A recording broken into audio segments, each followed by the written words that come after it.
Good afternoon to everyone. So today, with this presentation, I would like to recap briefly where we are with utility scale energy storage systems development and what the R&D is looking at medium and long-term perspectives. Just a moment, because, okay. Grids are usually designed for just-in-time delivery of electricity and very little of electricity stored. The implementation of energy storage systems can offer some benefits, as we have seen today in the morning. In terms also of grid reliability and resiliency, and in terms of addressing supply disruptions and keeping grid frequency and voltage stable, and also in terms of costs, enabling arbitrage. Here are some applications of storage technologies on an generic electric grid, and we are looking at this the left part concerning the generation part of the grids. Comparing utility scale energy storage with behind the meter energy storage systems and community energy storage systems, we can highlight that utility scale storage systems may offer some potential benefits in terms of grid integration, scalability, and economic viability, because large-scale storage can provide more storage capacity, more efficient operations, and more economic viable solutions. And moreover, utility scale storage systems deployment can help the penetration of renewable energy sources and can optimize grid performance and improve energy security. In the literature, energy storage systems are classified into 5 main categories. And we can see here an overview. These 5 categories are mechanical, electrical, electrochemical, chemical, and thermal one. Under the mechanical pillar, there are pumped hydro storage systems, compressed air energy storage, and also liquefied air energy storage and flywheel energy storage. Electrical are supercapacitors and superconducting magnetic energy storage. Electrochemical are essentially batteries. Chemical, other fluids, like, for example, artificial vectors like hydrogen. And the last one, the thermal, in sensible and latent heat storage systems.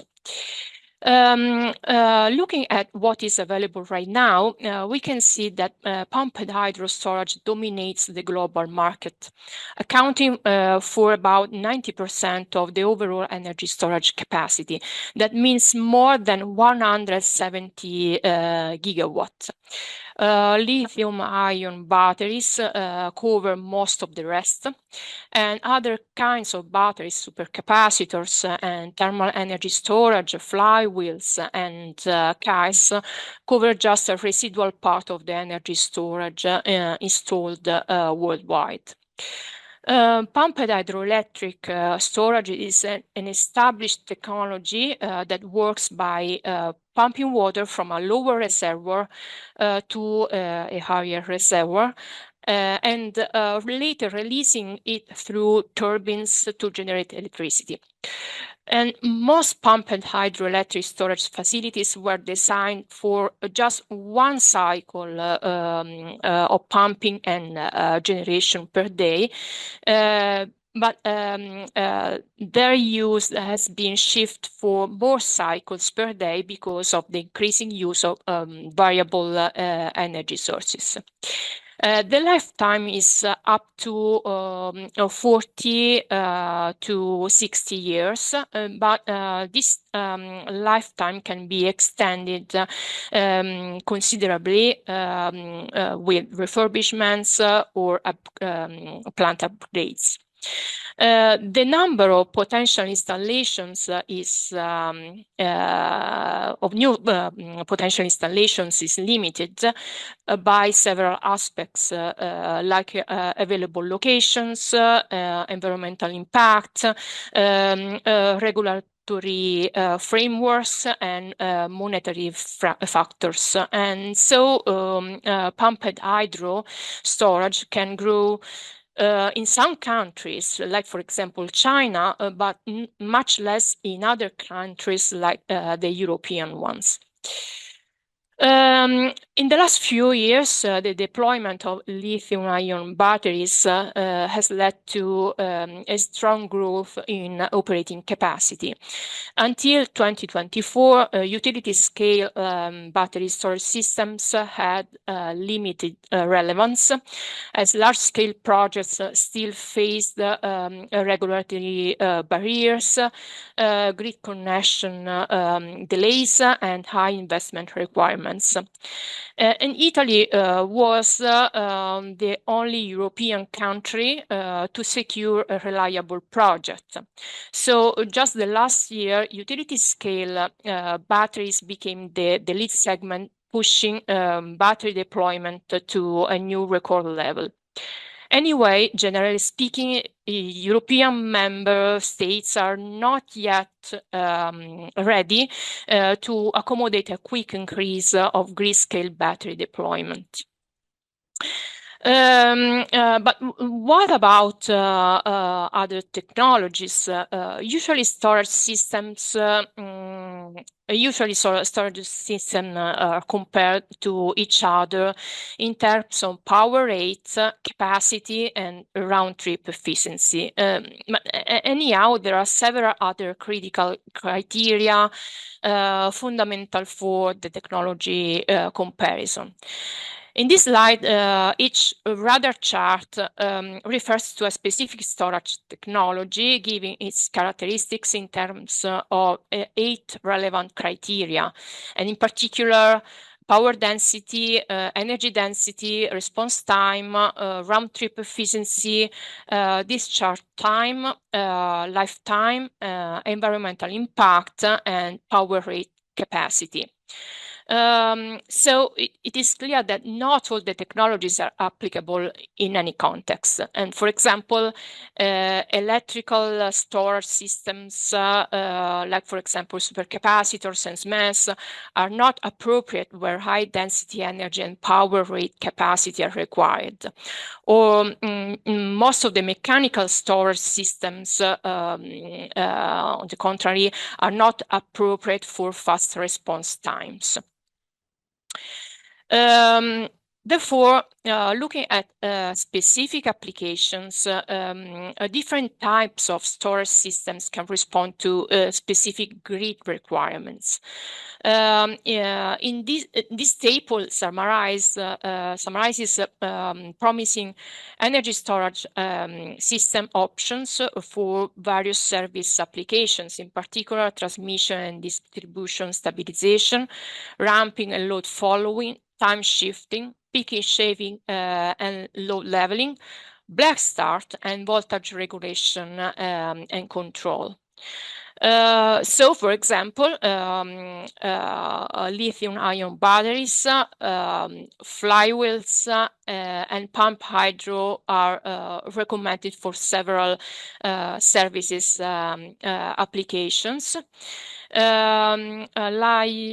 Lithium-ion batteries and flywheels seem to be competitive solutions for energy storage in solar PV and wind energy systems.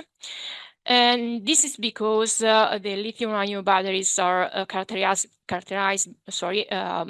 by high energy density and high power density. This battery also shows a round trip efficiency of 93-95% and quick response times. Nevertheless, they are characterized by a short lifetime, up to 15 years, and critical materials are necessary for their construction. So many research activities are devoted to the development of other storage technologies, more environmental friendly and free from critical material supply. This table summarizes the energy storage technologies innovation status, showing where we are right now in terms of technological readiness level, especially for what concerns batteries and artificial vectors like hydrogen and thermal energy storage. Well, focusing the attention on utility-scale storage systems, they can improve grid flexibility, the integration of unpredictable renewable sources in the energy mix, and enhance grid resilience and stability, facilitating the efficient management of supply and demand fluctuations, and providing a critical buffer during disturbances. Energy storage systems are crucial for maintaining a reliable and secure energy supply. One of the key advantages of this kind of storage systems is their economic viability and cost effectiveness. However, despite the great potential to modify the concept of modern grid infrastructures, there are several challenges and research gaps that must be taken into account. I'm not talking only about technological gaps, but also other relevant gaps like economic challenges, like the establishment of cost-effective business models, the addressing of financing barriers, and investment uncertainties associated with large-scale storage projects. Addressing the regulatory frameworks, operational barriers, the optimization of the storage integration with power production units, and managing charge and discharge phases and energy allocation. What about, guys, compressed air energy storage? Right now, it is a niche technology, but with relevant potential perspectives. This is a timeline containing a brief history of the KAIS projects, starting from the first patent in 1914. The upside presents the development trends in different regions of the world, and the downside summarizes the displays the main realized and planned projects. The first here, what can we see is that the most interesting last projects under constructions are in China, with a 500 kilowatt prototype plant, in Japan with a 1 megawatt plant, in Canada with 1.75 megawatt system, and larger facilities are planned to be installed in United Kingdom and United States. However, the compressed air energy storage technology is not completely ready from the technical point of view, and has but has to be considered promising in a medium-term view. Just a few words to conclude this presentation. I would like to briefly introduce this European project, Asterix Kaiser project. It is a 4-year project, and it is focused on the installation of a prototype KAIS system into a concentrated solar power facility located in Spain to prove the integration of KAIS into a solar plant. The facility will be equipped with with a power plant made of a compression train, an artificial reservoir, and a turbine train coupled with the CSP plant through a thermal energy storage. So it should combine thermal energy storage and the characteristics of KAIS systems. Just to conclude, I would like to remind that also liquid air energy storage technologies are under attention, and some prototypes are under construction right now.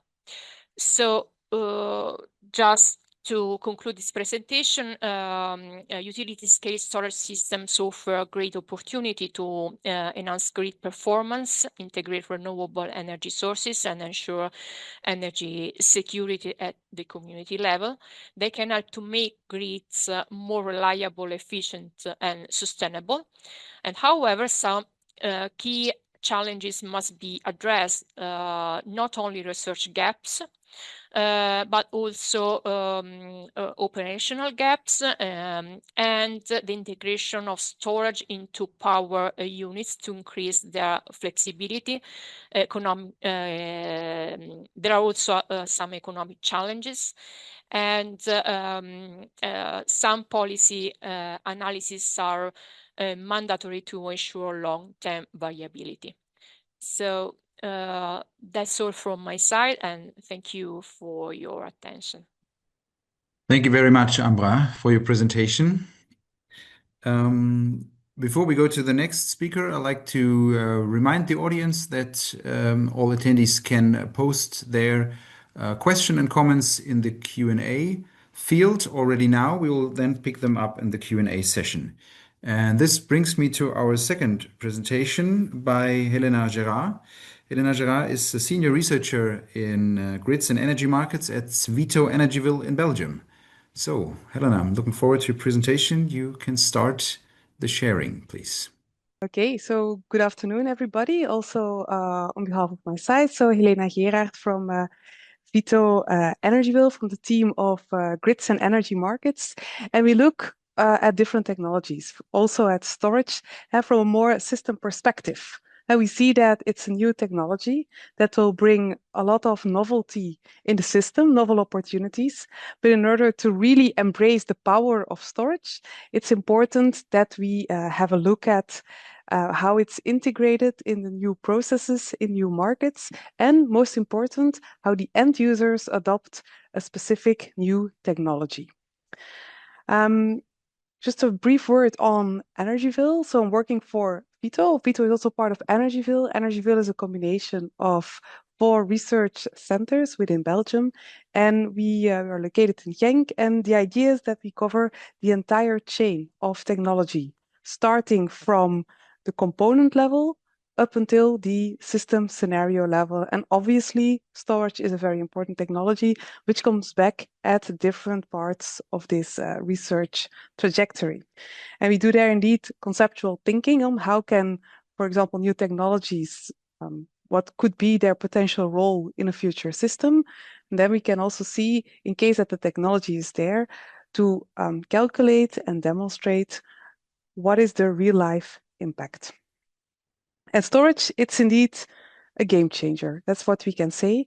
And it's not new that we say that storage is a game changer, because if we look at what happened in history, and then we see that every time that there was a a new adoption of that mankind was able to store something, and store could be storage of food, or it could also be storage of value, so money, coins, or storage of data, that it also transformed and rewired a complete system. So it goes beyond just a new technology. It changes a complete society, it changes processes, it changes how people do things in their daily life. But that's exactly the thing.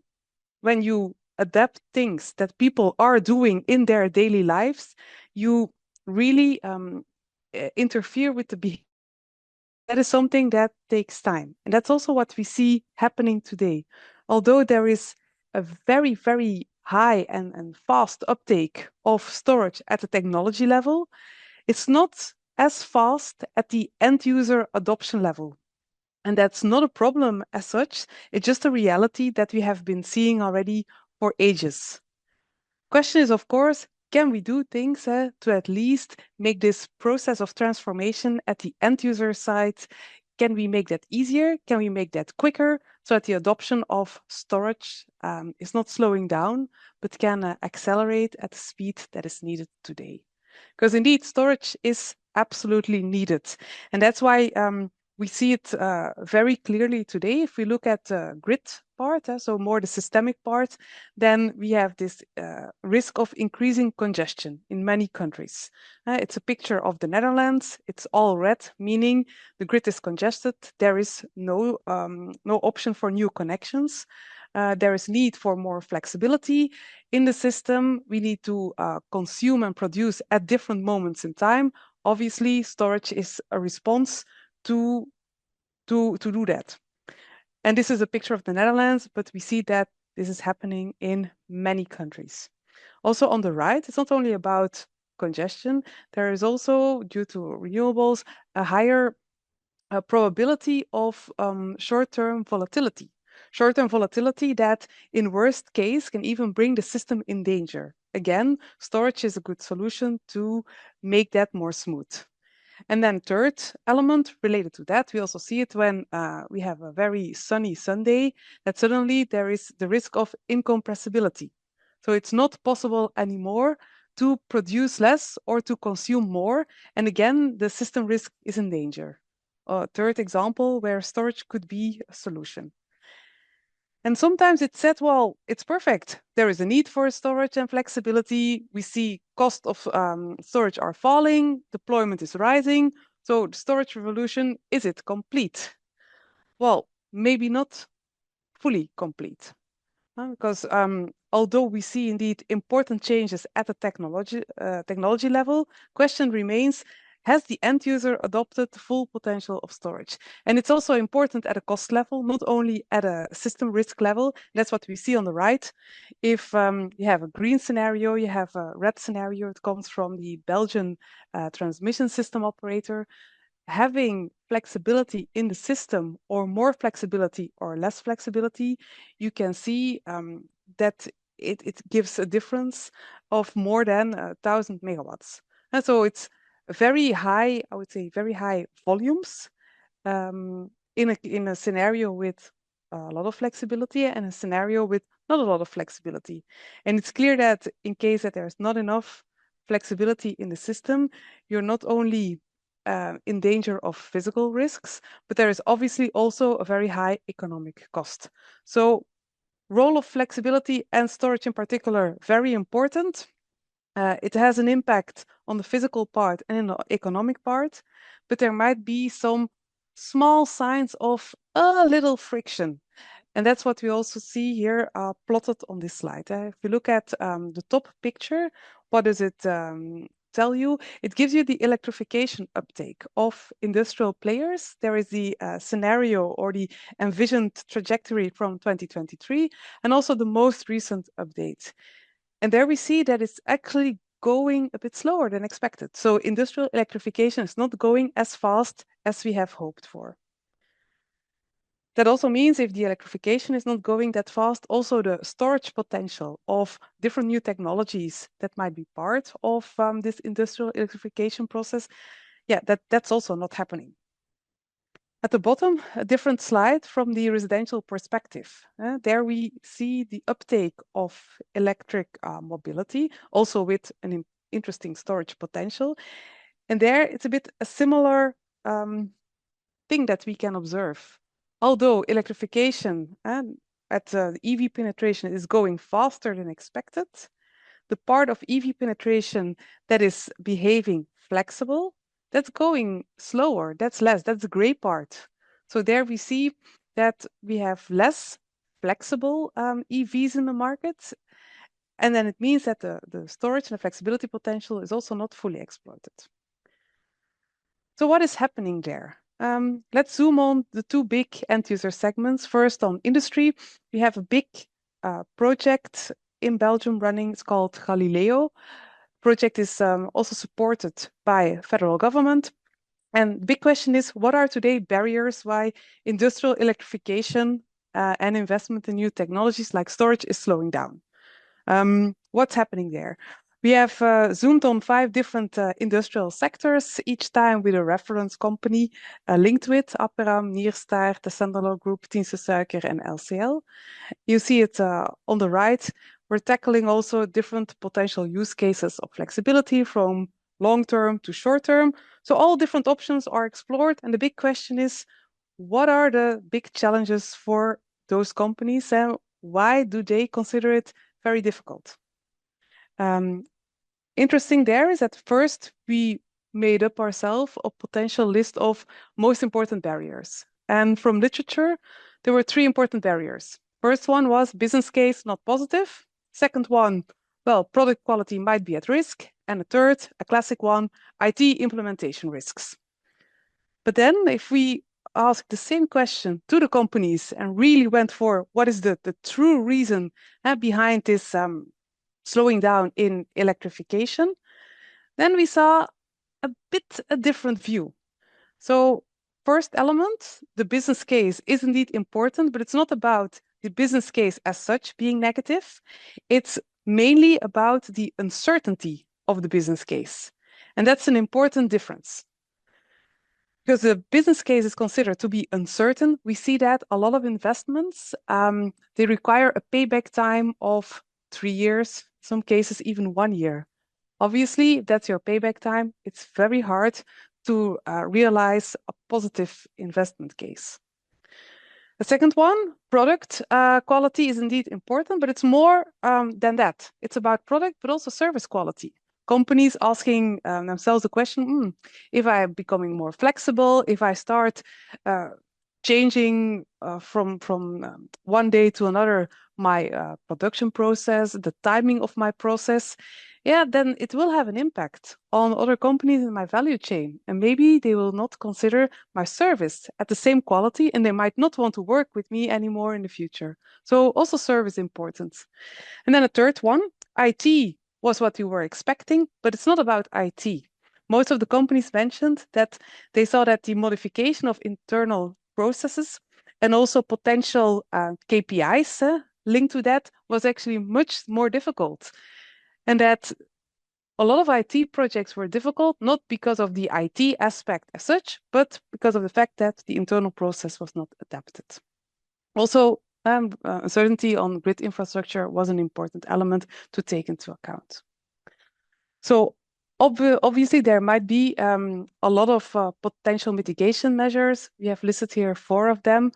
One of them is indeed for the business case. We need to take away the uncertainty of the business case. We can do that by adding more options into the business case, more products, more new markets, new financial instruments to de-risk the investment and also give a broader view of what they might expect in the future. Second is about company culture, engagement. So it's not only about IT and technical implementation. We also need to change the culture of adoption of new technology. And that is also linked directly to new KPIs and clear incentives at company level, but also at individual level. The third element, it's about anticipation.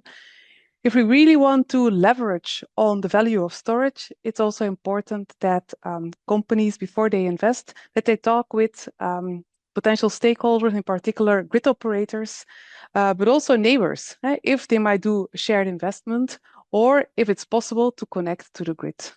And a fourth one on collaboration, there is also there are a lot of options to also increase the value of your storage solution if you look at it from a multi-carrier perspective, in particular for industrial clusters.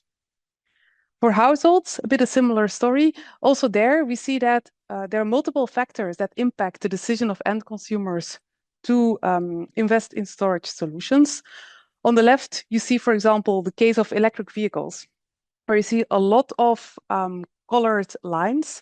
Basically, every line tells you that there is a different parameter in addition to costs that might impact your decision.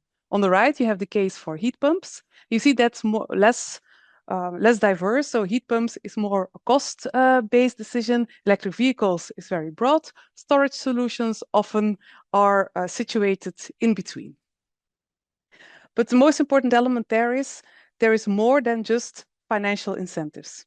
But even within the context of financial incentives that remain very important, we see from the research that we have been doing in the Alexander project that consumers prefer direct rewards compared to future expected benefits. So that's also an important one if you want to incentivize the end user. How should we do it? Direct reward is the way to go. And it's also very important here that if we talk about potential preferences, a consumer prefers to hear about preferences that benefits himself and not benefits that are for the grid or for the system, because that's very abstract. And a reason also to build this trust of I will provide benefits to you is typically the role of the retailer or the service provider. So also there, to close here, is that for households to stimulate them to adopt storage solutions, we might also add a couple of solutions that overcome the fact that end consumers have different preferences, and that in some cases the complexity of the system is way too high for them to be able to make a very informed decision. It's again about talking about the business case, so the direct financial reward.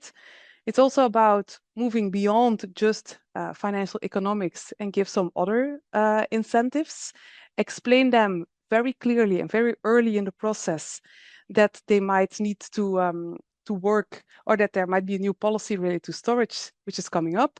And if we can then also bridge the complexity for them and bundle that in easy services with a trusted relationship with a retailer, then we have a way to go to support end consumers as well. That was my small talk on the end user perspective. I hope it was interesting, and in case there are questions, happy to answer them later on in the Q&A session. Thank you. Thanks to you for this presentation. And yeah, thanks also for pointing to the Q&A session. We will have that in around 45 minutes. So now we are coming to the third presentation of this second session. I'd like to welcome Martin Hartvig from Energinet to the stage. He's a senior engineer working on system development and long-term planning at Energinet in Denmark. Martin, please go ahead with your presentation.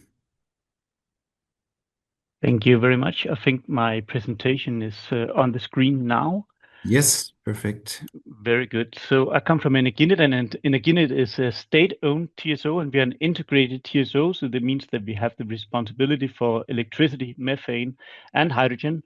And as a TSO, we develop infrastructure, control room, market setup, and we have the data hub where we have end consumer metering of all meters in Denmark, and then we have, of course, international coordination with interconnectors we heard about earlier today, and so on. And because we think that sector coupling is actually quite important, we have moved our gas and electricity control room, so they are actually in the same room, because we believe that when we move on to hydrogen, there will be many crossover effects in these. So just to say that we don't have to invent the deep plate again, but unfortunately we don't have the perfect plate everywhere. And I often find when we talk about grids and flexibility that we're not talking about the same thing, because we have very different market setups in different parts of the world. And I sit here in Denmark, for instance, where we have 2 price zones, and in Europe we have zonal pricing. So we have for each country, and many countries, especially towards the north and Italy, are divided into multiple price zones, where you then have a price changing for every 15 minutes right of now. And this is very different to, for instance, if you go to California in the US, there you see that you have nodal pricing, where you then take also into account congestional issues within the grid, so that the price varies very locally.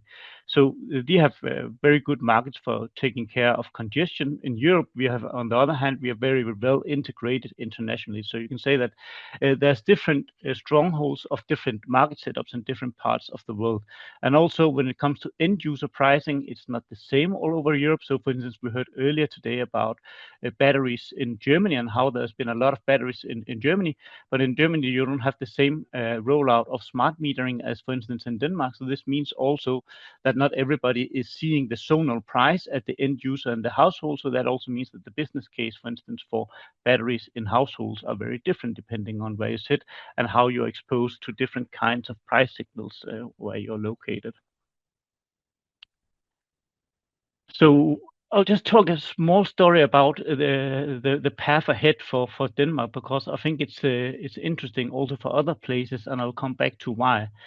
So this is a picture of renewable penetration this far in Denmark, and it of course goes way back to the 70s, when the first wind turbines in the western part of Denmark was installed, and one of them actually reached a capacity level of 2 megawatts, which was unheard of in the 70s. Actually, you have to go all the way up almost to 2000 before you had commercial turbines. But then already in 91, you had the first offshore parks in Denmark. So we had a lot of pioneering work on offshore energy. And then you see that it has been almost a exponential rollout of renewables in Denmark. And as Seema said, that very much wind is important in the northern parts of Europe, but also, of course, solar is starting to have huge capacities, simply because that they are so cheap that even though that you're not in a very sunny location, they're very good. And the good thing about solar and wind is that they are a perfect romantic relationship, because they really bring the best out of each other, because when it's really sunny, it's usually not windy, and when it's very windy, it's usually not sunny. So they really go well hand in hand. And I should tell you that Denmark approximately has a 6 gigawatt peak consumption. So you can see already today you're capable of having a dispatch capacity much higher than what is seen at the consumption level. But because these do not coincide, you don't really usually see this very often, that you need to curtail. But this is the rapid development this far. And then if we look at how will this then develop in the future, then I need to change actually the y-axis a bit first. So this is what happened, and now it doesn't look very dramatic, even though that it has been a dramatic thing going to close to 70% renewables in the electricity grid. And then this, of course, to the left what happened, and now to the right is the plan ahead of us. And you can see that it's even more. It's going on to this almost exponential scale again for the future already, when we had that in the past. And still bear in mind that our normal classic consumption level is all the way down here. Of course, it will increase a bit, but all of this is basically so that you can run the entire system, including doing the electrification of all of the non-electrified sectors now, and also in doing indirect electrification of those hard to abate sectors. So it's really a huge task ahead of us. And then if we look at the other side, the consumption level, what is going to use all of this electricity, then of course we have in the bottom, we have the classic consumption, and it's quite inflexible, price sensitive, this consumption. Then we have transport and heat. And actually heat, already today we can see the price response of heating from district heating in Denmark, so that has already distorted the classical consumption pattern. So we really see that the flexible consumption is really taking off, and the same that transport is now starting as well. Then moving on further, then data centers are really booming and increasing and gaining more and more connection agreements. But until now, they're relatively inflexible, but it could be that some new data centers will be more flexible in the future. And then, of course, there's power to X, which is potentially very flexible and price sensitive. However, the first PTX units or electrolyzer units that we have today is not very flexible, but that will most likely change. And then if you look at how it is in the grid, and I'll come back to this later on, then actually a lot of these services running up here, it can actually be connected somehow before the point of connection to the grid. And I'll come back to what this actually means and why this is important for flexibility. And then when you have in the bottom, that is more what you say, this is located within the grid, and it could be distributed energy resources. But of course, there can also be some co-location with the solar and so on.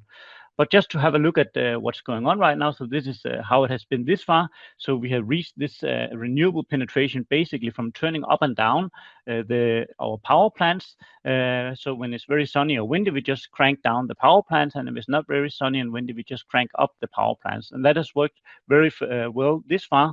But where we are now, this doesn't work, of course, because then we would need to have negative power plants, and of course, negative power plants do exist, and they are called flexibility. So that could be electrolyzer, there can be batteries, time shifting, and be heating, and so on and so on. As I said before, already actually the future arrived in 2024. We started to have these regular peaks going over, not as fast, not as big as we will see in the future, but we see already that distributed district heating has generated a lot of these patterns already.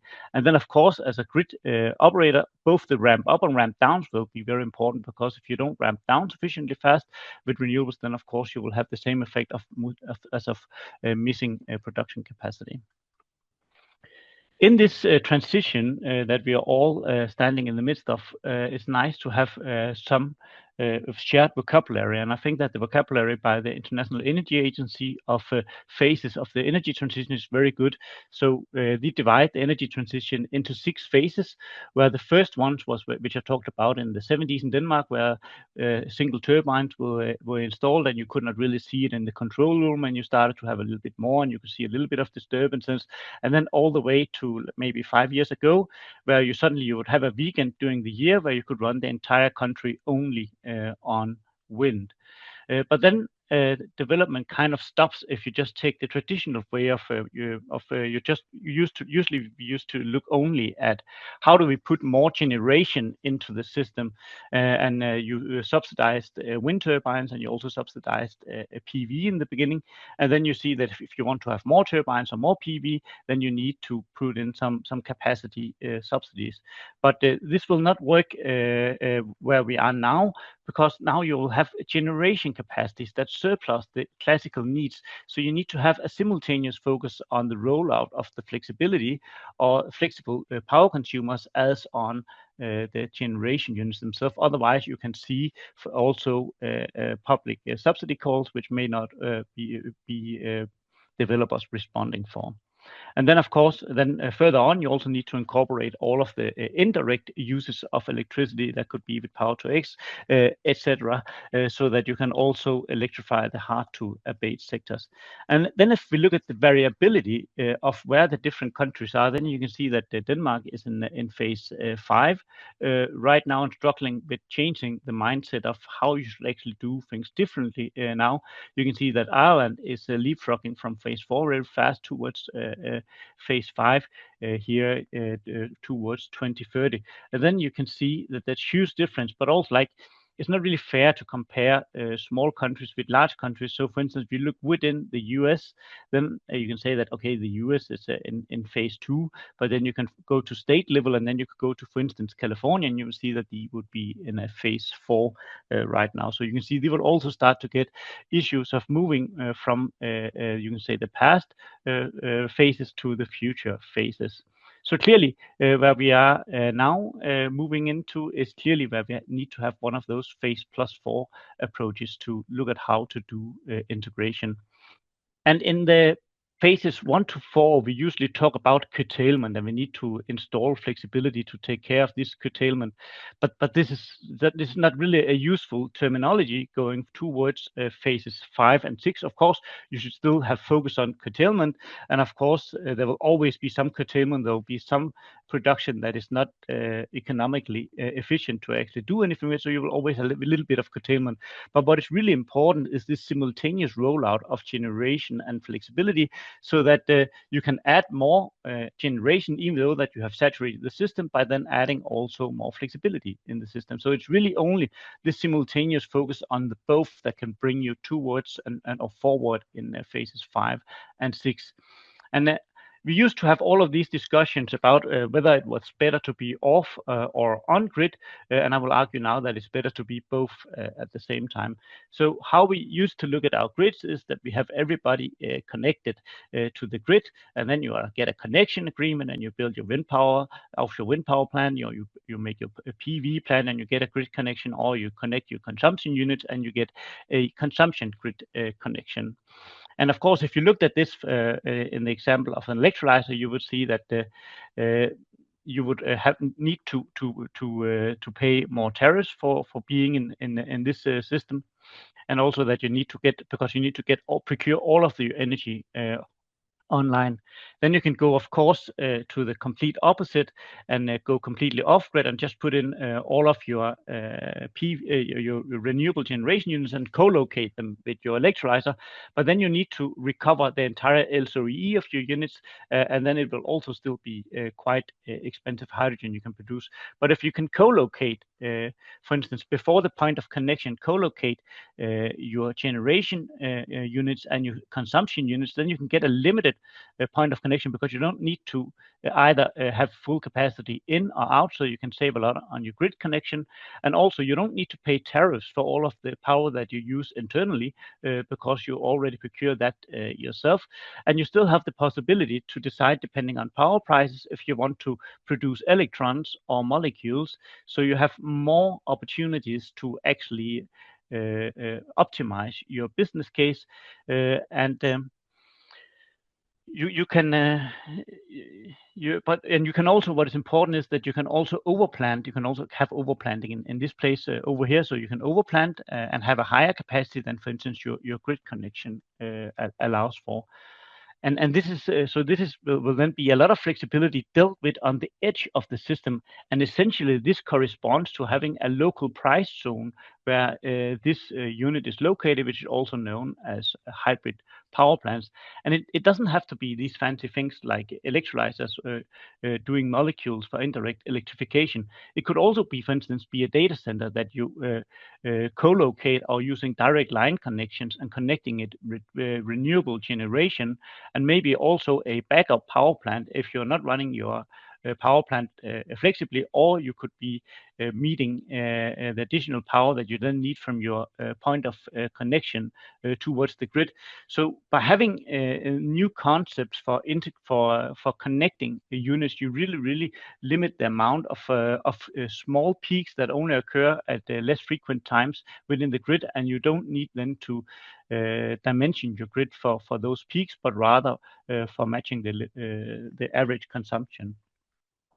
If you take just an example, so this could be an example of wind in Denmark 5 years ago, where you could just cover a weekend without any additional power, and then this flat line here would be your demand, and we just pretend for a toy-like situation that it's flat, and then you could say, okay, what would I need to then go and provide and live only on wind energy for half the year?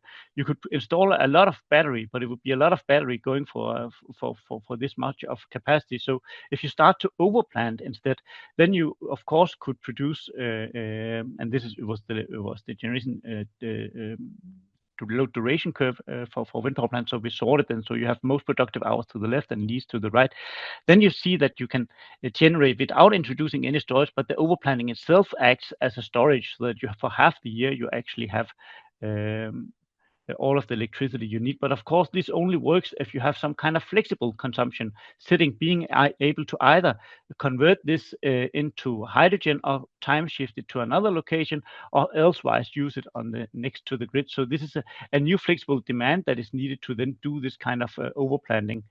And it's really like, so Denmark could be a place where you will need to harvest a large amount of renewable energy, especially from offshore wind, because we have more potential than we have needs ourselves. And this could be the opposite, for instance, to our southern neighbor in Germany.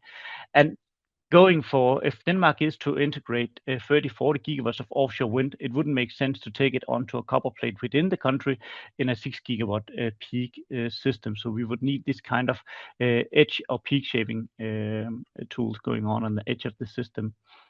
And then, of course, we also work at the other ways of integrating renewables. So when you are a TSO and operating grids, you need to handle what is called an N-1 situation. So this means if you have a power line falling out, for instance, you need to be able to reroute the power using other power lines in your system. So you can say that we have like emergency lanes on the highway where we then can reroute electricity if there's a failure. We even have N-2 in most situations, because we need to be able to take out a line for revision and still handle that we have an incident in the system. So this means that we always have a lot of spare capacity sitting in there which is not used. So what we then developed was new products where you can say that you can if you do not require security of supply, then you can get a product at a lower cost where you then run in the emergency lane, but you're only allowed to be in the emergency lane if we do not need it. So if we need the emergency lane, you need to get out of it immediately. Otherwise, we will get you out.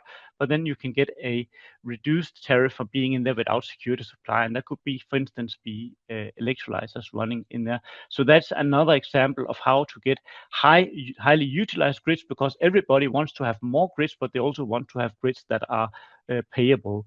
And then, of course, we also work with things like dynamic lane rating, so that when it's very cold and windy, we can transfer actually more power on a line, and we move all of the tariffs to be capacity-based instead of being volume-based.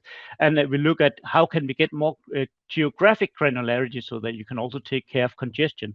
And that could end up be kind of like overlay markets. For instance, we already have the possibility that ancillary services can have a geotag. So if there's an issue in a certain location, it's only units in that location that can actually take part of that. And of course, what we don't really see, it was said earlier that you need to have special tariffs for special products, but we don't treat, if it's a battery, it's an electric boiler, a heat pump, or EV, we don't really treat them differently. We don't discriminate between different kinds of flexibility. We just want all of them to be activated and have operating in a way where they're actually acting with the system instead of against the system. So what we really work on is how can we actually do this crazy scaling that we see in Denmark, going all the way up to 80 gigawatts of generation capacity for a today 6 gigawatt peak system. It really needs to go hand in hand with consumption. And we really see that the keys are flexible consumption, and this co-location and overplanting is really key in this. And we already see that the heating sector, which most households in Denmark are connected to, plays a critical role. And the edge of the system deserves the same focus as the system itself. So how you do these connections on the side really have huge impacts on the system as a whole. And then we see that in addition to the physical gear, it's also important how we do the software, so the regulation and the market setup and the control room. But we also need to acknowledge that we need good solutions today rather than optimal solutions in the future, because it takes a long time to get all of these products going through and getting into actually use. And then, of course, which I didn't go into here, is also DSO TSO interface will be critically important also in going forward, because everybody wants to have a lot of green energy, but they also want it to be affordable and they want to have a high security of supply. But all of these goes against each other, so we need to have all of these ingredients on the left to be able to balance this trilemma. Thank you very much for your attention. Thank you very much, Martin, for your presentation. I'm sure there will be a lot to discuss in the Q&A session, so I'm looking forward to that. Now we're coming to two more presentations, now going from Denmark to the US. And I'm happy to announce and welcome the first speaker, Audun Botterud.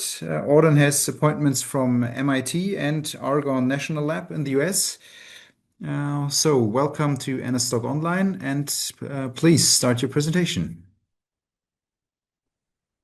Great, thank you so much, Christoph. So, see here, so I'll be trying to give a bit of a perspective from the United States on topics around flexibility, electricity markets, and energy storage. And most of the work I'm talking about here today stem from my research group here at MIT. And just to give you a little bit of statistics, there is an ongoing transition here as well in terms of electricity supply. You can see the the early 2000s, a lot of investments in natural gas that switched to renewables as the leading source of investment, at least in terms of capacity in blue here. And interestingly, in the last few years, substantial amounts of energy storage as well. If we zoom in on renewables and batteries, that's where I do most of my work. You can see here, wind power at the outset.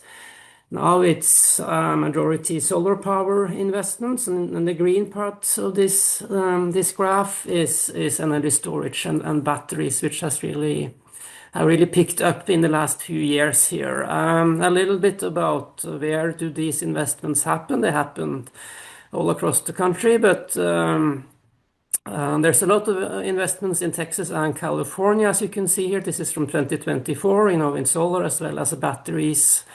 Those are the leading states, which is not surprising since they are big states and large states geographically speaking as well. But different markets, different politics, but renewables and batteries seem to thrive in both places. Okay, so if you look at energy storage, this is battery capacity. I don't have the numbers for 2025, but I think they are pretty much along the lines of this projection from the end of 2024, so approaching on the order of 50 gigawatts of batteries installed in the US power system. As a point of reference, pumped storage hydro used to be the large storage technology out there. I think we have about 25 gigawatts of pumped storage hydro. Of course, pumped storage has much longer duration than these batteries. They tend to be, at least so far, short duration lithium-ion type batteries. And batteries are used for various purposes. Initially, much of the use was for operating reserves, frequency regulation type, and reserve type services. That has been replaced by arbitrage, shifting energy across time as the main application area, in part because the operating reserve markets are pretty shallow, small, so you saturate those markets first and then you move on to larger opportunities, basically. And of course, the big drop in prices, as we've seen, is one key factor underpinning this growth in batteries. So this dispatch plot is from California. California has a lot of renewables, solar power during the day. As you can see in green here, batteries now provide balancing services or dispatch services to the grid. About 10 gigawatts charging during the day when the sun is shining, and then discharging when the sun sets in the evening. So it's providing large-scale dispatchable capacity on the order of what natural gas does as well in the system. So these resources are starting to play a very prominent role, at least in some parts of the country and some markets. Just a couple of words about demand.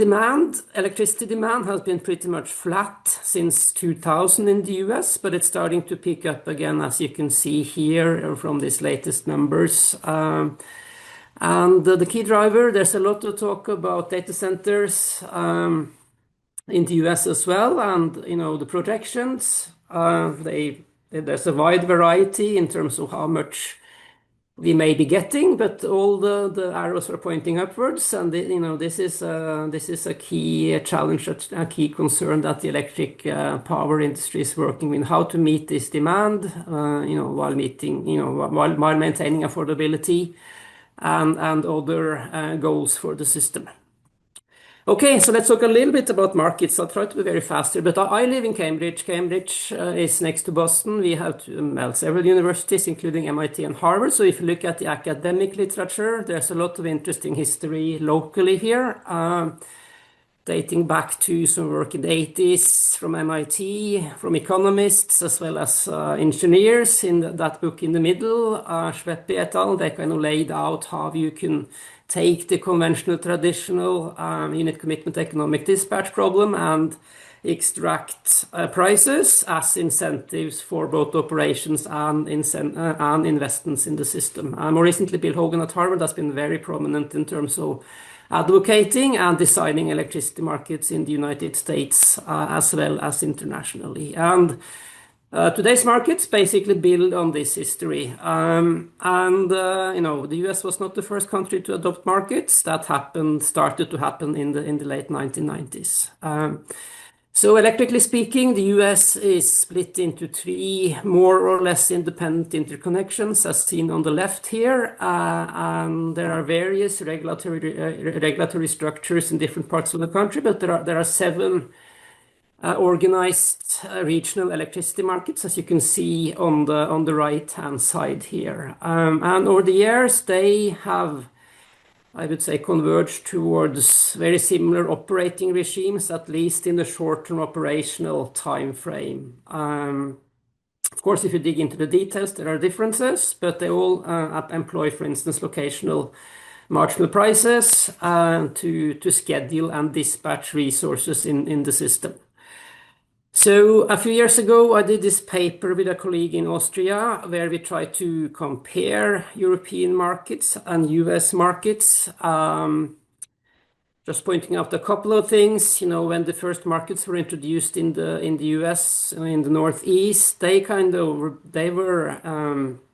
built into existing organizations, existing system operators. So they basically layered a market dimension on top of existing power systems operations, following the theory that dates back to the literature I referred. So, you kind of had organizations in place that were already in charge of operating and running the grid, and then you add this market layer on top of that. So there's, traditionally more emphasis on respecting the physics of the power system, also on the market side of things in the US.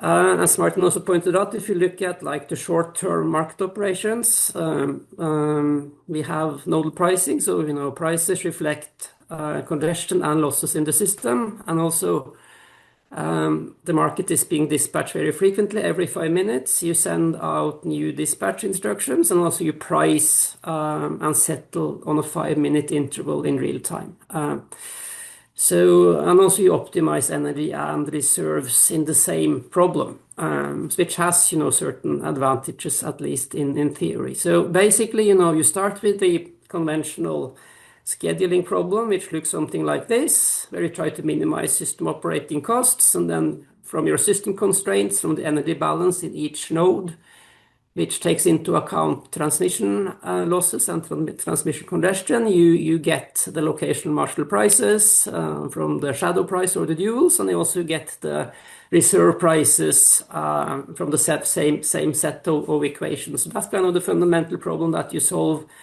day in, day out in these markets to calculate prices.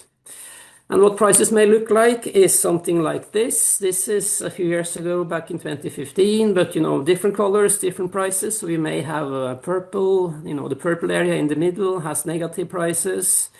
Other areas, up in the orange and red have very high prices, reflecting the congestion and to some extent losses in the system. I just took out this plot last night and I was looking at these slides. This is from PJM in the eastern part of the country. And you can see, and this was around 11 p.m., largely low prices, but some areas, blue areas with negative prices.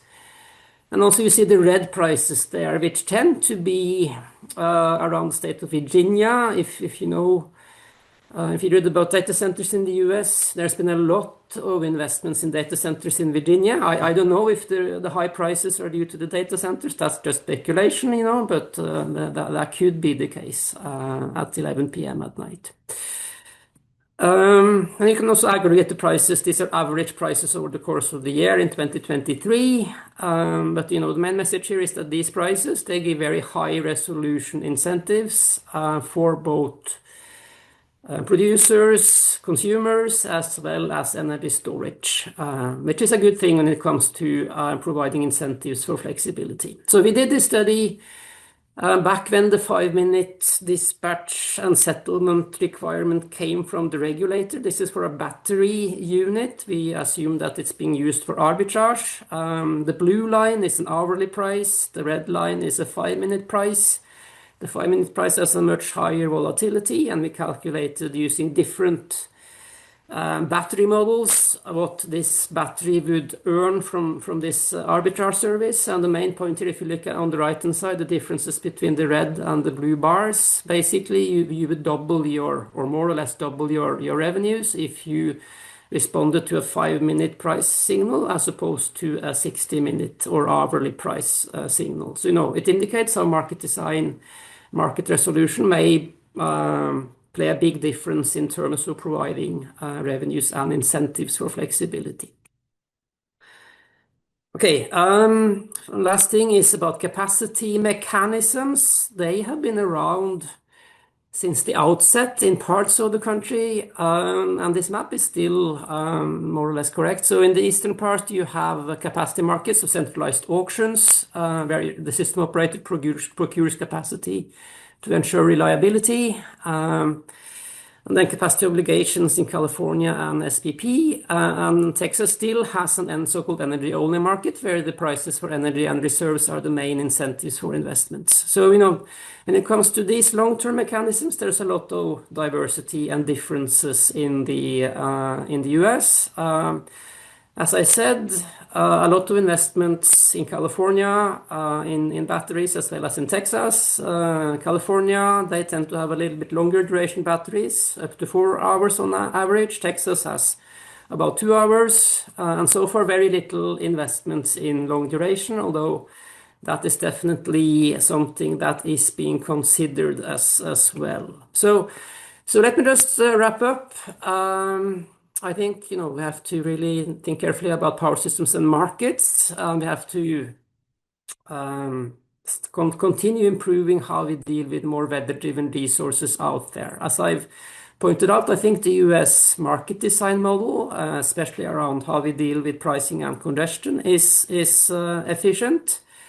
And when it comes to integrating more renewables, we should consider the full menu of options, as also was pointed out earlier here. And I do think energy storage is going to play an increasingly important role in these markets, as a flexible resource that can assist in balancing supply and demand across all time frames in principle. So I think I'll stop there. Thank you so much. I look forward to the discussion. Thank you very much for your presentation, Audun, and also for keeping the time. I appreciate that.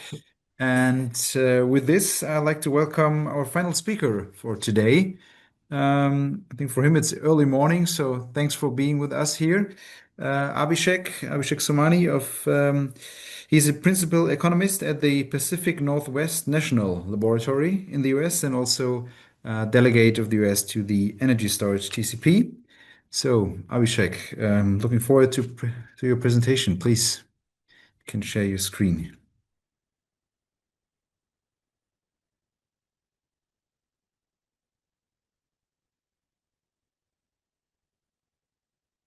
All right. Yes. Can you see my screen? Yes, not yet in full screen mode. Okay.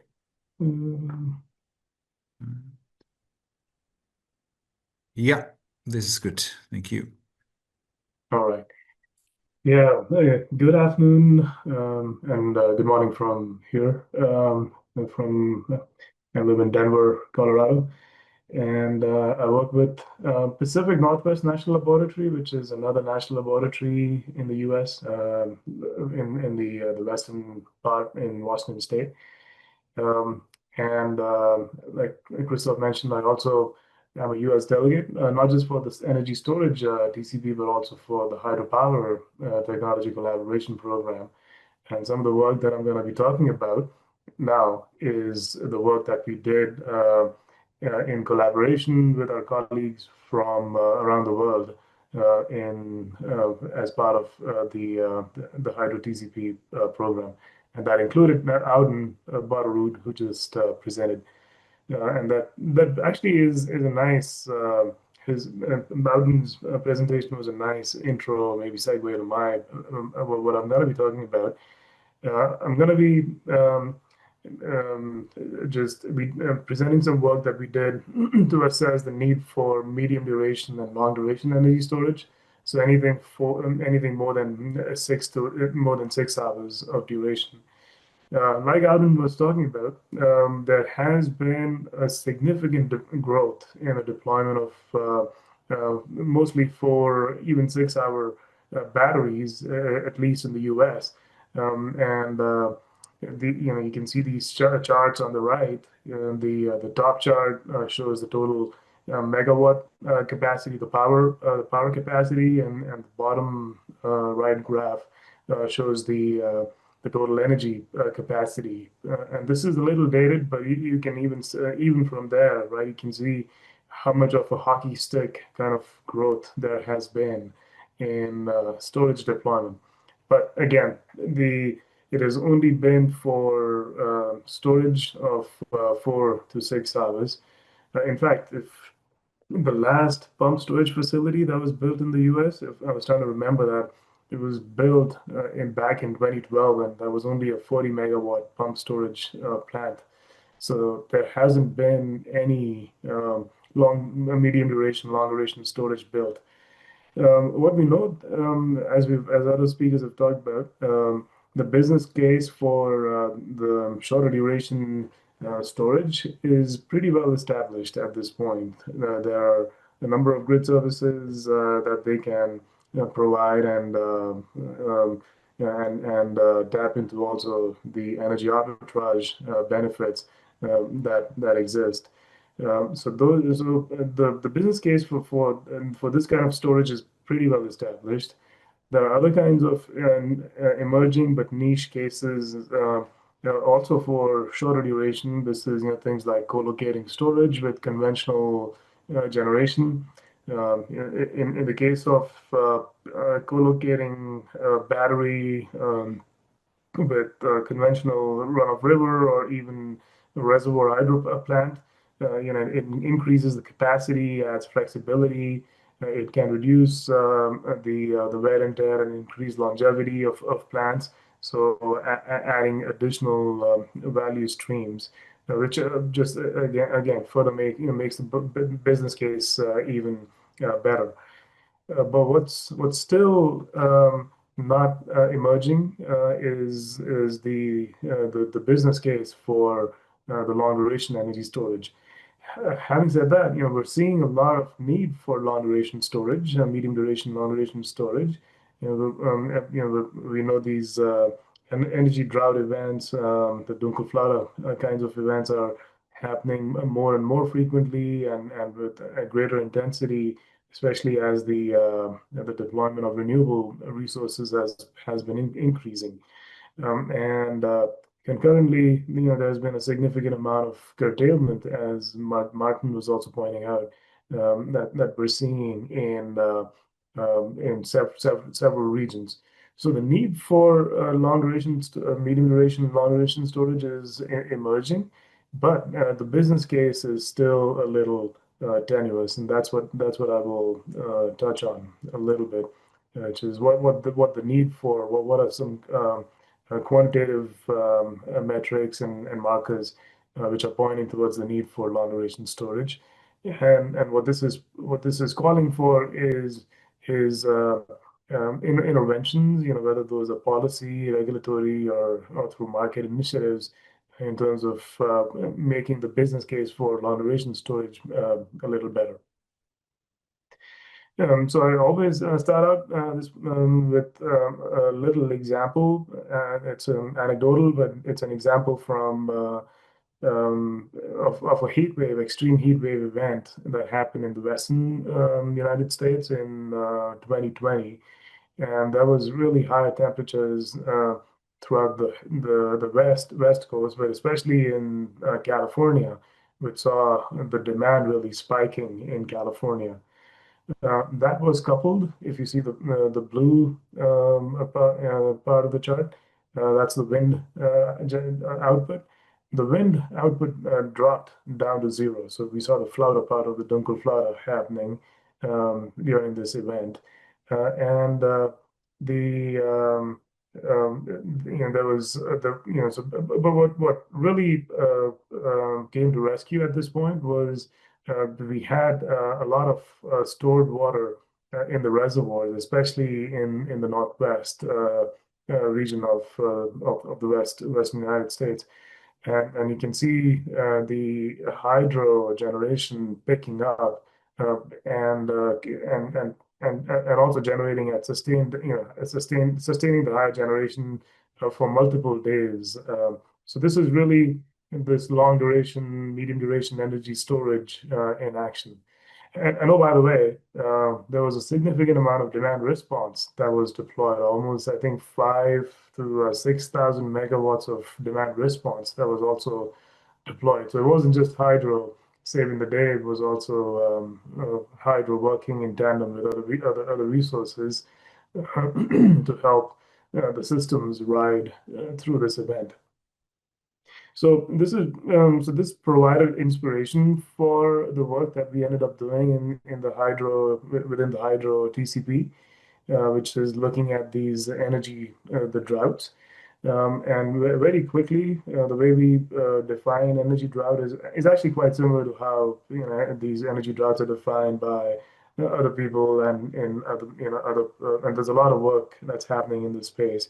So we basically look at, for a given period of time, we look at what the average generation is or is supposed to be, and then we look at the period in focus and look at if the generation during that period is below 10% of the average generation for that period, and if that is the case, then we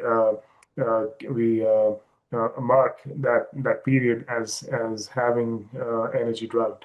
So that's the, at a very high level, that's the process we used to identify and quantify and characterize the energy droughts in I want to say at least a dozen regions in the world. So this was in the U.S., a couple of regions in the U.S., a few regions in Europe, and all of Australia. And so I'll present just quickly some results from California, from the U.S. And this is just focusing on wind. We also did this with solar, and we're now in our next phase of the work. We're looking at wind and solar combined to see if there are any complementarities between these resources. So having more diversity, thinking whether having more diversity of resources really helps with the situation. So these are some very aggregated results for Texas. So the graph on the left, basically the blue bars are the energy output from wind for different years. in Texas as a percentage of the total load.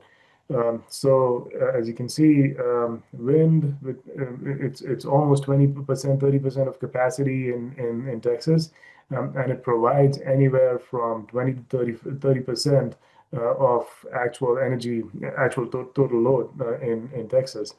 But the orange bars, which is the energy output during these the drought events, and that reduces significantly, right? So it reduces down to less than 5%, creating a big deficit in terms of the total energy that has to be served by other kinds of resources. So that's a very at a high level. That's at a quick glance of what the kinds of results that we have been producing and are continuing to produce. To put this in perspective, I looked at the event, the longest event from this data. The longest event in Texas lasted 15 consecutive hours, and it created an energy deficit of 145,000 megawatt hours. In California, that was 42 hours with a much lower energy deficit, but that's also because California has a much smaller amount of wind compared to Texas. Now, if you were just for the sake of argument, if you were to serve all of this energy deficit using a medium duration or long duration storage asset, let's say a typical pump storage facility, which would be 1,000 megawatts and with a discharge potential of 15 hours continuously, this would require 10 such pump storage facilities. Now, consider the fact that I just mentioned the last pump storage facility that was built in the U.S. was back in 2012, and that was a 40 megawatt plant, right? And so now we're talking about 10 pump storage facilities of 1,000 megawatts and 15-hour discharge potential. So that's a lot of long duration storage that would have to come in, right? Now, we're not making a claim that all of this energy deficit has to be served by long duration storage. You could have, like again, Martin mentioned, you could overbuild, you could have interconnection with other places, and you could take have a shorter duration storage as well. But this is just to put in perspective the amount of long duration storage that would have to be built, and especially given how capital intensive these projects are, that's a lot of intervention of different types that would have to happen to build this kind of capacity. On the flip side, you have a lot of energy being curtailed as well. Now, this is again taking California as case in point. Starting from back in January 2015, when the renewable penetration was starting to show up, and as you can see, there's a direct correlation between increasing amount of penetration of renewables and the amount of curtailment that's happening. And the more latest plots, this is from 23, 24, and 25, we can see the amount of curtailment has basically doubled, right? And it's from a few years ago, and it's now at more than 100,000 megawatt hours for a single month of March. Again, to put this in perspective, if this were to be, this is potential for for energy to be stored in a long duration storage asset. This would amount to 9 pump storage facilities of 1,000 megawatt capacity and 10-hour duration. What are some of the key takeaways? We're seeing that the systems as they're getting more and more renewable energy deployment, the systems are becoming not capacity limited but energy limited, and this calls for specific kinds of interventions to happen, and facilitated by changes in the market structures, the regulatory constructs, and the policy paradigms. We also know that just the arbitrage and grid-based remuneration will not be enough, especially as you have more and more storage coming in, which smoothens out prices and eats away at the limited amount of market that exists for these kinds of services. There are interesting new models emerging, which are more geared towards reliability and resilience. The example from Switzerland comes to mind, which is a storage as a service model that they have just instituted over there. There are alternative capacity market constructs that are also emerging from places like Colombia, and this is again in recognition of the fact that systems are not capacity limited; they're more energy limited. And so these are some things that we'll have to keep thinking about as we go through this transition. Yep. All right, that's all I got. Thank you very much for your presentation and keeping the time. Very nice. So I would like to welcome back all the speakers of that session to the panel. Now it's time for our Q&A session.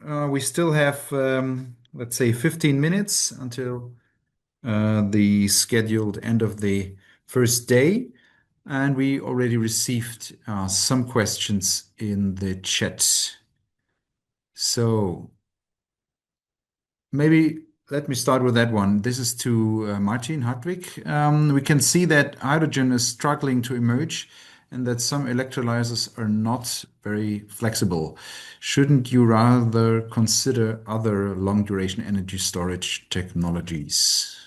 What would be your answer to that? First of all, we don't consider any kinds of units we're not allowed to. It's the market that builds those. So this is built on prognosis. But we can for sure see that hydrogen will be delayed and it's also more expensive. We see that we did in the North Sea Wind Power Hub program, we did an assessment of both gigawatt scale onshore electrolyzers and offshore units and what is the actual cost when you try to devise a blueprint and so on. And they are more costly than we saw. And also when they are more costly, you also see that when you have a higher capex, you are not as price sensitive. And then you're also in a learning phase. So definitely you see that there's an issue for these things, but there's also an issue if you want to produce competitive hydrogen and you need to recover the entire LCOE. So there is some thinking around how to do with the hard to abate sectors. But we see as everywhere else, of course, that there's other co-located units that do very well, for instance, solar and batteries. So all battery PV plants coming online have a 30 to 50% of battery capacity included, and they also work on retrofitting existing plants. So you see this happening, and you see the things happening in heating and so on, and then hydrogen is delayed and maybe not to the same extent, which is in the European Commission prognosis of the future. Thank you. At least for me, that answers the question. Thanks. Stephanie, do you want to pick the next question? Yes. So I think we can maybe we can do the first one, which appeared, which I'm not that clear who exactly was it aimed for, but I'm pretty sure we will get some qualified answer for it. So the question is, when heating and cooling loads must also be met with variable renewable electricity, do we need to develop the use of large-scale thermal storage lasting weeks? So I think it's more for the thermal energy storage sector, but I'm pretty sure we can answer this with our speakers. At least we see them as important because it's the same as having a week-long battery, right? Because then you use the electricity for heat that is going to be used in a week's time, and you don't have to use electricity at that time. So that's why we say that we don't give discounts to battery over any other kind of flexible technology because they're doing the same in the grid. They're shifting loads around. Yeah, thank you. I think this answered is very well.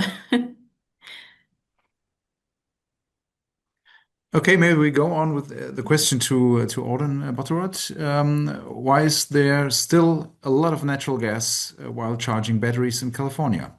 Is it due to networking balancing issues? And can we therefore say that there's still plenty of room for more renewables if accompanied by long duration energy storage? Yeah, great. Thank you. So that's a very sharp observation there. So I just it's just a random day I picked the dispatch plot. So I don't know the specific details of what happened that day.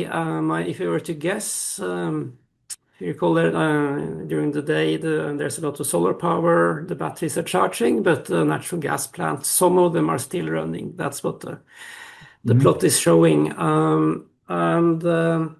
My guess would be that maybe it's partly because these power plants provide some critical services to the grid, so they want to keep them on. Could be, and also I'm guessing that they are partly combined cycle gas turbines with some operational constraints, so you wouldn't really want to shut them down entirely during those hours, midday hours. I'm guessing those are factors that may contribute to explain what we saw in that graph. For the second part of the question, is there room for more renewables? Yeah, I would say the answer is yes. If we come up with cost-effective solutions to balance those resources in the grid. California is somewhat constrained. Traditionally they rely on significant amounts of import from the northeast hydropower, which is in principle a somewhat flexible resource. Long duration energy storage, would it help? Yes, for sure.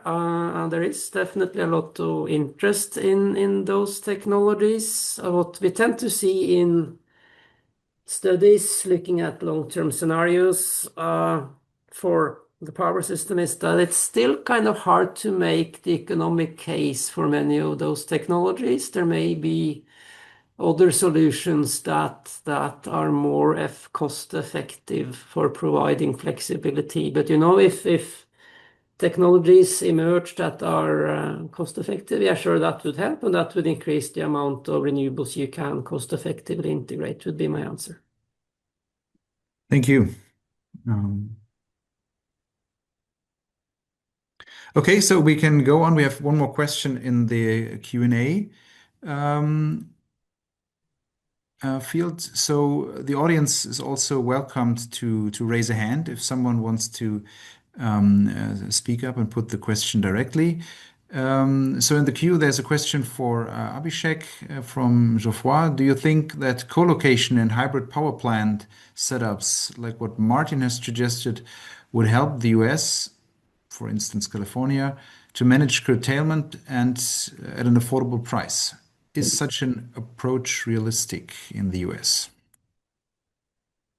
I think so. And actually, if we, I don't know about the historically quite as much, but if we see the more recent trends, most of the new renewables that are coming online or even in the interconnection queue, like Martin said, are basically solar plus batteries or wind plus batteries, right?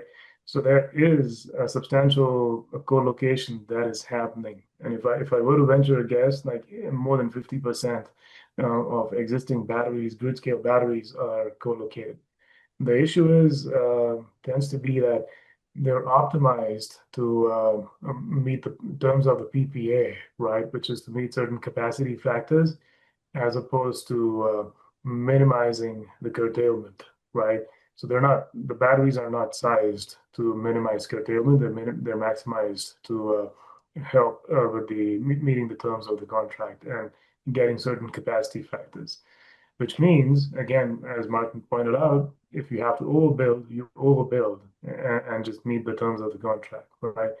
So yeah, certainly having more storage, having more long duration storage will help. But as we pointed out, like the business case is still quite tenuous for long duration storage. And that's where we would have to think about storage, and storage function quite differently than we have in the past. So that's let me just stop there.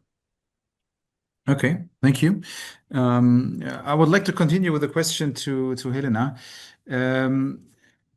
Let me put it like this. My understanding was that the adoption of the energy transition and energy storage yeah, there are several drivers. And so you showed this for the end users and in the household.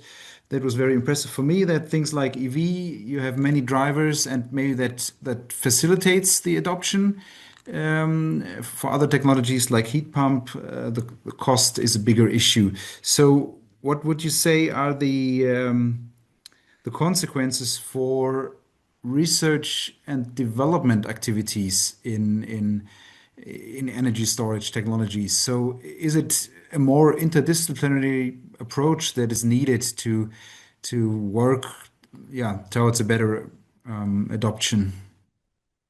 Yeah, you actually gave the perfect conclusion. That's exactly what comes out. For example, for EV, it was clear that in addition to costs, also social status, feeling of belonging, but also connection to work, integration with other technologies somebody already has, that all those elements start playing a role.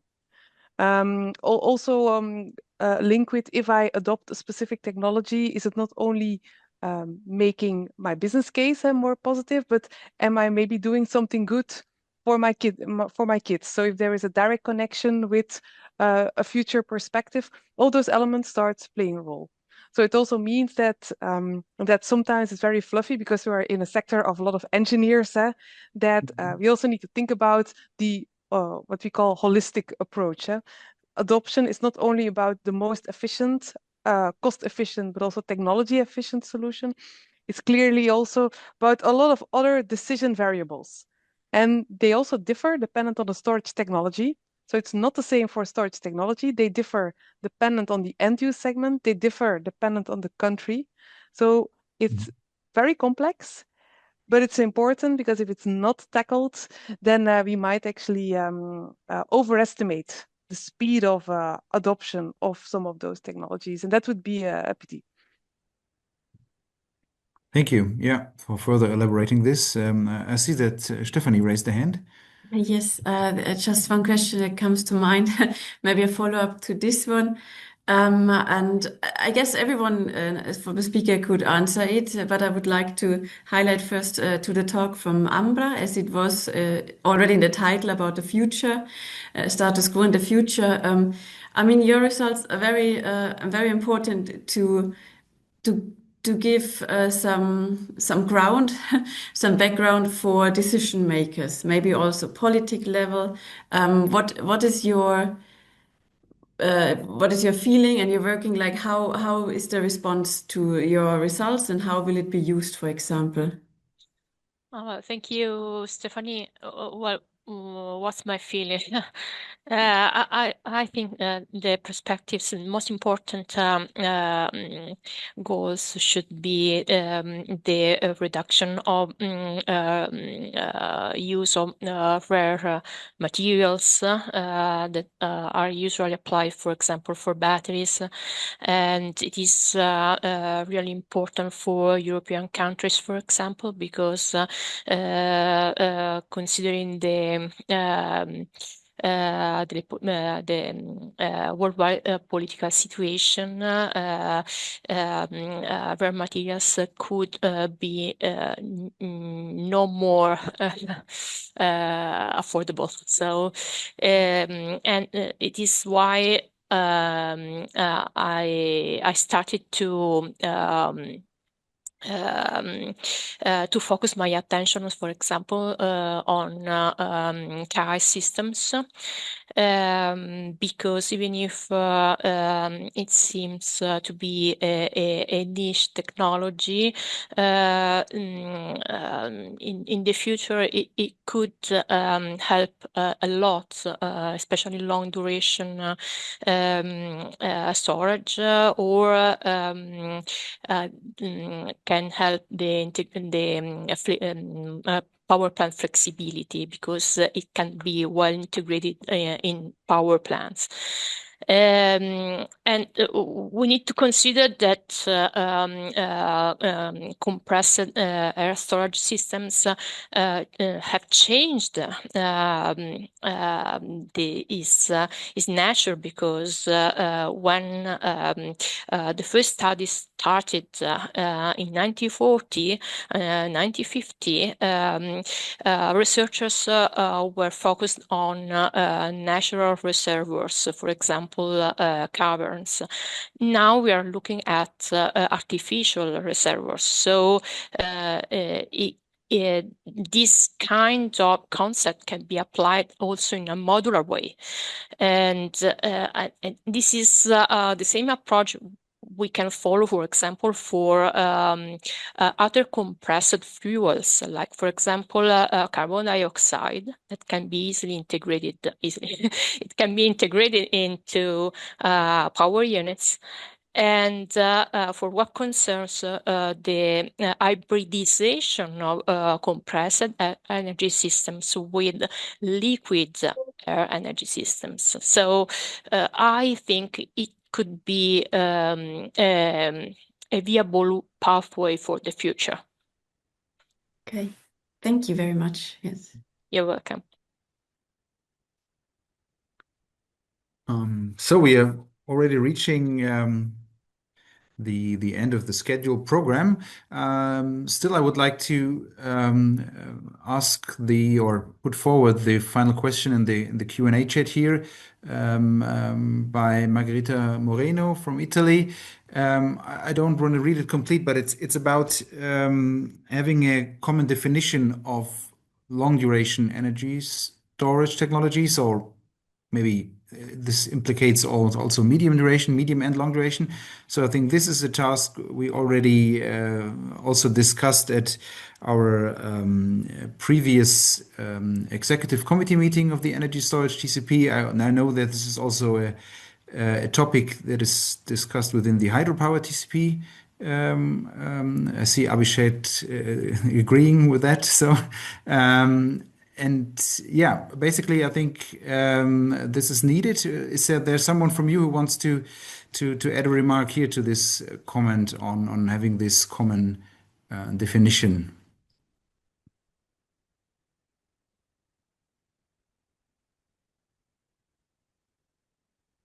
Okay, well, I can just say that we have the same. Yeah, please. We have the same confusion in the US. I don't think there's any convergence approaching. I tend to think of applications rather than specific time durations. But if we can somehow arrive at joint definitions, I guess it would be a good thing.